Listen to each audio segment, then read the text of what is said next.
Oi gente, tudo bem? Hoje eu quero falar sobre uma data que foi estabelecida em 2014, que é o dia 6 de agosto, que é o Dia Nacional dos Profissionais da Educação.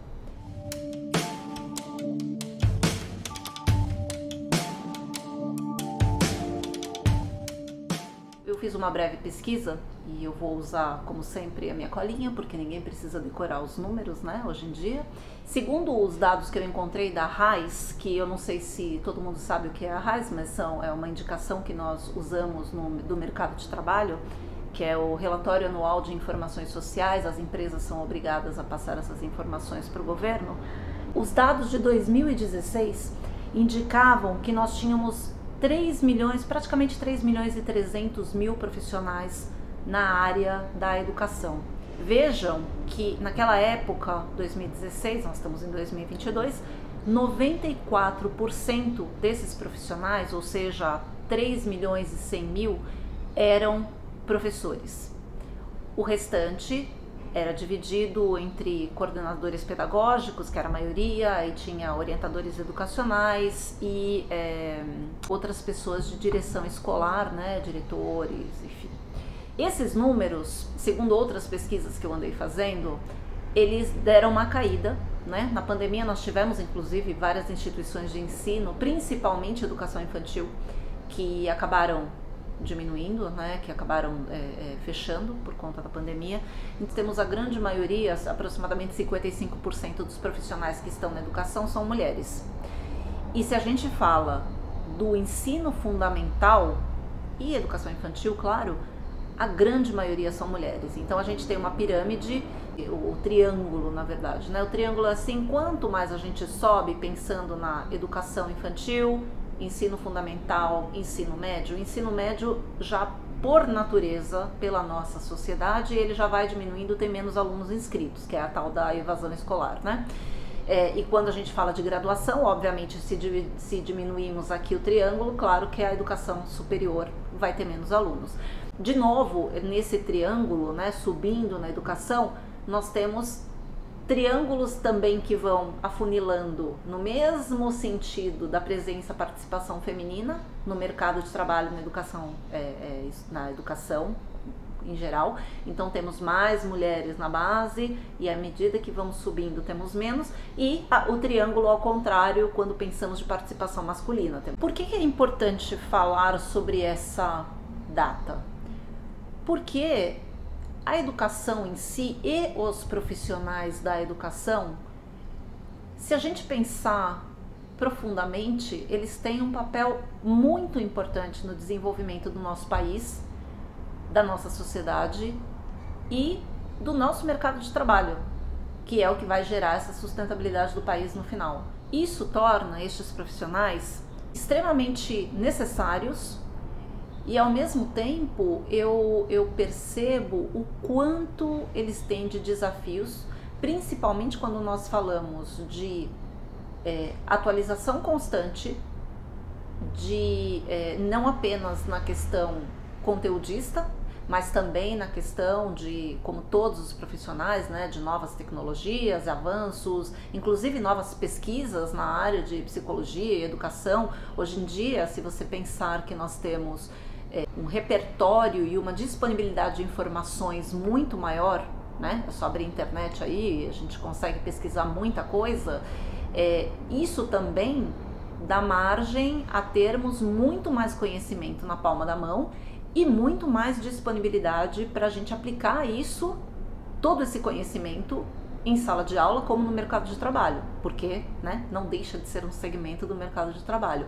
Porém, esses profissionais tem grandes desafios. Primeiro, quando falamos, naturalmente eu vou acabar falando de educação pública, porque não tem como não falar de educação pública, considerando que a grande maioria dos profissionais da educação está na educação pública.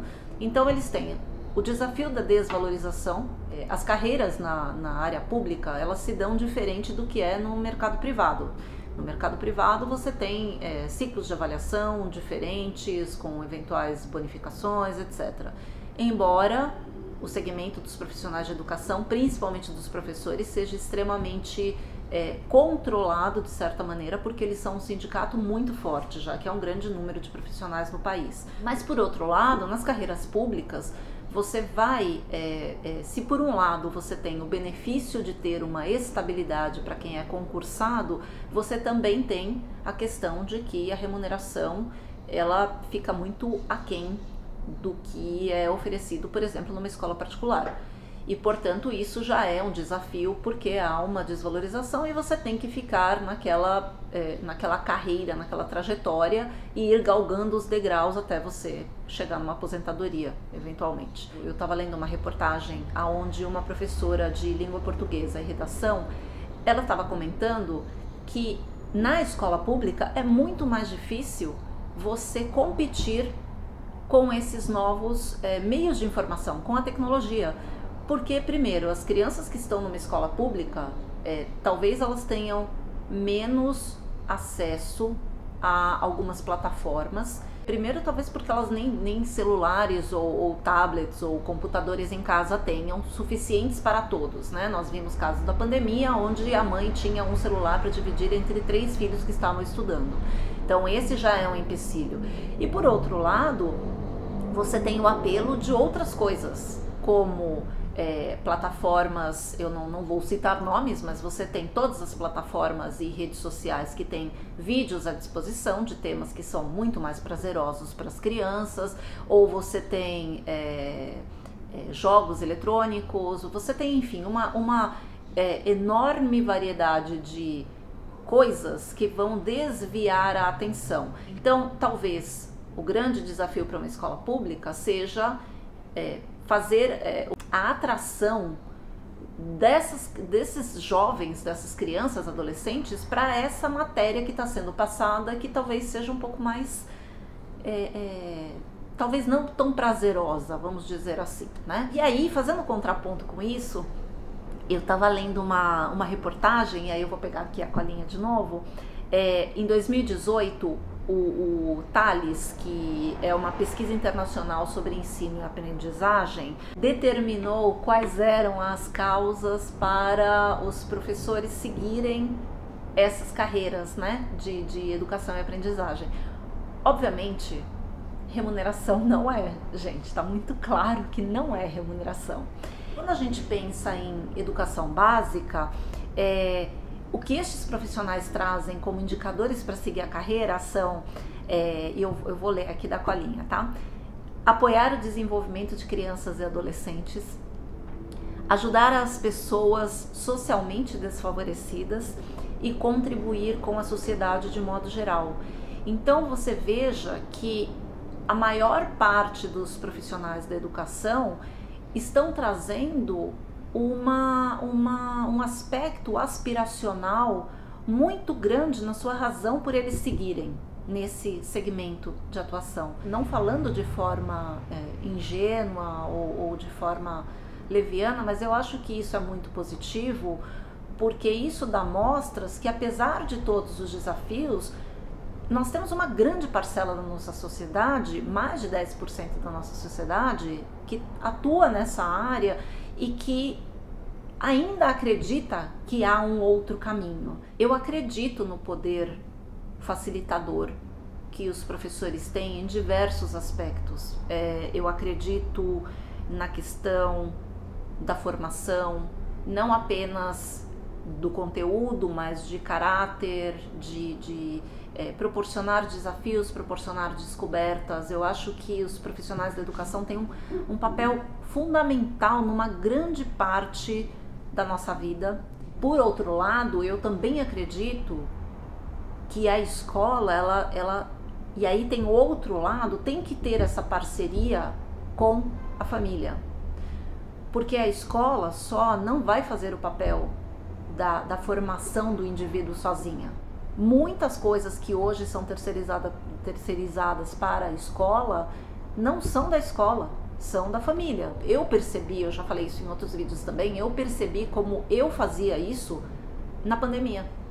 Como eu terceirizava a educação. E eu entendo, nós temos inúmeras razões para falar sobre isso, mas eu realmente acredito que tem que haver essa parceria. Não pode ser simplesmente deixar o meu filho lá às 7 da manhã e buscar às 7 da noite, porque isso não é a parceria. Isso não é definitivamente a parceria. Mas o que eu não acredito é no que hoje é passado como educação. Nós temos vários exemplos no Brasil, e não são em São Paulo. Eu já falei aqui do Ceará, de Sobral, já falei do Piauí. Tem muitos exemplos pelo Brasil para a gente se espelhar e para abrir os nossos horizontes em termos de educação. Tá faltando fazer esse contraponto aí, abrir a conversa, para que a educação não chegue lá na frente e seja algo que não faça diferença na vida das pessoas apenas como uma memória linda que eu tenho do meu professor. Que seja algo que realmente inspire e que realmente faça diferença na trajetória de todos. Então deixo aqui os meus parabéns e congratulações a todos os profissionais que atuam na área, porque eu acho que tem que ser bastante guerreiro para estar na área de educação, hoje em dia, ainda mais nessa fase de transição da sociedade. Então, meus parabéns.